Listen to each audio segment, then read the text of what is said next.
horrible acting. How do I know that guy's name from that movie? That fails. It doesn't work at all. And I was just sitting there like, oh no, please tell me the rest of the movie. It's better than the last Airbender. Well, then again, so is being burned alive in a car crash. And that's a pretty backhanded compliment. Yet again, this film is so boring. There is never a moment when the characters feel like real people. Because every line is Is it insensitive to cast white people as heroes and Indian or Middle Eastern people as the villains? But it shows a complete ignorance about the project. It's embarrassing to have our leads look like this, when the extras look completely authentic. Welcome to WatchMojo.com, and today we're counting down our picks for the top 10 reasons the last Airbender film is hated. Keep calm, there's no movie based on our franchise. Oh, boo! Title crawl. In the original, that opening narration is iconic. It gives you everything you need to know about this one's like Star Wars. It's not bad. Please stop crying. Listen to me. You still have the show. It's not like it doesn't exist anymore.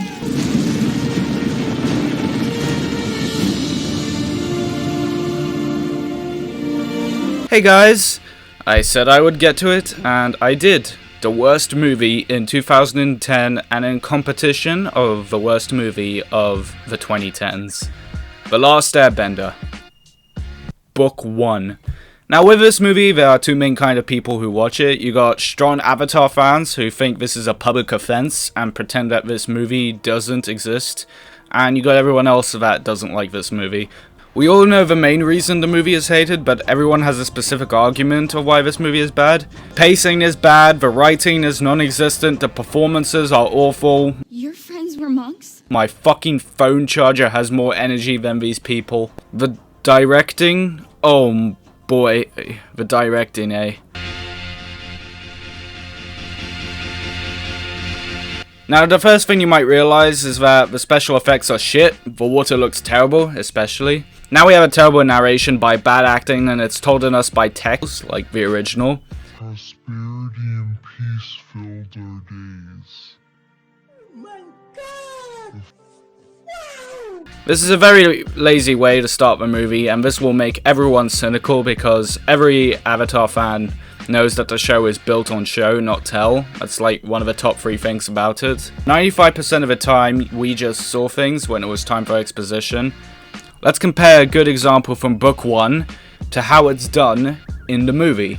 In the episode, we are shown Aang having a relationship with a friend, being mentally abused, and in the result, he ran away because he was upset and scared. It is sad and horrific, and it shows us where Aang currently is with his guilt. Here, American On, and I'm going to call him that for the rest of the video, just tells us everything. He freezes into a block of ice off screen, and the movie just wants me to accept it. Back again, this time tonight! The movie doesn't even tell me what the fuck this thing is. I want to know what it is, but the movie just doesn't want to tell me. The 4 nations, water, earth, fire, and air nomads lived amongst each other in harmony. Great respect was afforded to all those who could bend their natural element. That is a very dumb sentence. This is not a good explanation. Can everyone bend an element? Why are air nomads the only group of people that can have a society-like name? If you're going to be American, can you fucking do it properly, please? The box what side of the fin tracks are more indented. That shows you which direction they're going. I saw how long the drag skids are. That shows you how fast they're. We are off to a good start. More bad acting. My brother and I live in the Southern Water Tribe, which was once a big city. Our father's off fighting in the war. My mother was taken prisoner and killed when I was young. My mother was taken prisoner and killed when I was young. Now this is the part where you might come to realize that this doesn't translate into live action. Many people complain that the characters are white, and this would be correct, but to me that's just icing on the whole thing, that this shouldn't be a live action movie in the first place. Also, the characters being white is fucking stupid. You will have scenes of white American main characters with Asian extras in the background, and it's kind of hilarious. Right. You know, for me, this was an incredible opportunity to be culturally diverse.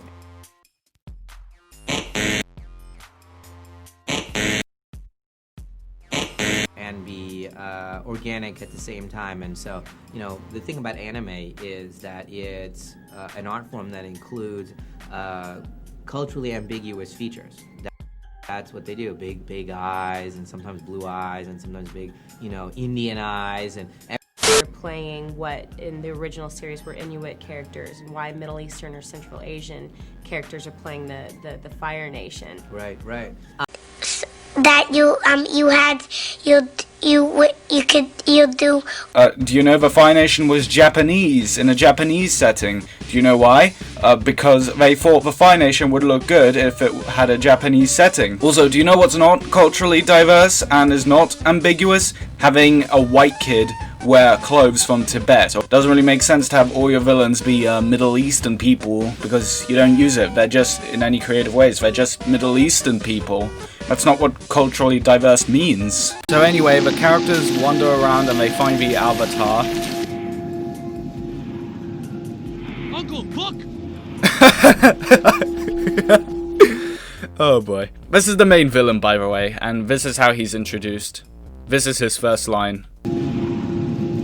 Uncle, look! This movie tries to rush An's most important arc in season 1. No, possibly the entire series, and it is not very good at that. Shyamalan is such a good writer, that he finishes An's arc in literally a minute. I probably should get home. I'll be worried. You're not still upset? Not as much as I was. See, his arc is already finished. Very impressive, M. Night Shyamalan. They rushed the entire thing. Like, it didn't, explain things fully. This is the biggest problem with the movie. It's trying to cram a season, which is almost 9 hours long, in an hour and 40-minute movie. So prepare for things to be rushed and unexplained, or maybe just not show up at all. Now, this is apparently the Fire Nation, and this is Zuko and his scar. The most significant part of who he is looks like shit. I've seriously seen better makeup tutorials on YouTube. Now, since this guy has been in a few good movies, maybe his acting will be better directed. Okay, maybe not. Now, they find the Airbender and they arrest him and take him captive, just like that. Now, there is no proof he is an Airbender, let alone the Avatar. Zuko just arrests him because of the arrow, I guess, without even taking other prisoners. We don't even know why he wants to capture the Avatar. I'm basing most of my knowledge on the series because I have to. It's literally not possible otherwise. They dragged Mom away the same way when we were babies. Nope, in the series she was killed on the spot, and this is supposed to be an important part of Katara's character, but I guess it doesn't matter. Katara doesn't matter. Also, it's been a while, and Sokka or American An, or Iroh for that matter, haven't said a single joke. I don't understand. Did he watch the show? Did you watch the show, mate? I don't actually think M. Night Shyamalan has ever even seen this show. We found that boy. He's our responsibility. We should fight. Why? You just met him. You didn't even spend any time with him. What would you do if they tried taking me away? I'd kill them all. But I know nothing about you guys. What the hell is happening? I don't care. Also, Appa looks like fucking shit, but that's obvious. He's awful. Did you see that boy's tattoos? Tattoos like that haven't been seen in over a century. I believe they are air-bending tattoos. Why do tattoos prove anything? So an airbender hasn't been seen for 100 years, but a boy with tattoos shows up, and it changes everything. Did I get that right? Okay, so so hard. Okay, so An is a prisoner in Zuko's ship, but not really. He is not chained up, and there aren't any guards. Go speak to them. Aren't there spirits here? I've got to go. So if you thought that Zuko arresting An without evidence that he is an avatar was ridiculous, now we have these peasants that figured out An is the avatar because of his tattoos. So An, for some reason, just gives away the fact that he is the avatar, like an idiot. You haven't seen him bend air. He has nothing on you. You said I apologize. I should have explained further. It is truly an honor. So because An wasn't arrested properly, he escaped like it was nothing. He was like not tied up at all. Why are you so stupid? Fire! Use your fucking fire! Does it not work anymore? For a moment, I had my honor back. Your destinies are tied, Zuko. That you can be sure.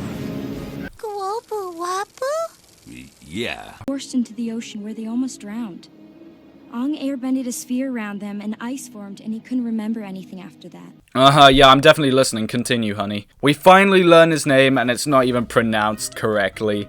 I want to show you guys a clip from a review of the movie Catwoman. This movie is not interested in adapting any content from comic books. Like, if we're going off of comic books, here are the elements that are actually accurate to the source material. Number 1, her name is Catwoman. That's it, that's the whole list. See, I want to say the same thing with this character, An, but I can't even say fucking that because his name Could have been as bad as it is right now, and if they had just called him Aang once! his name is not even the fucking same. Forced into the ocean where they almost drowned. Ong airbended a sphere around them and ice formed and he couldn't remember anything after that. That is a lot of exposition. Fuck spacing things out evenly. You just told me his name and a ton of exposition and I should feel sorry for him. Like, no, fuck off.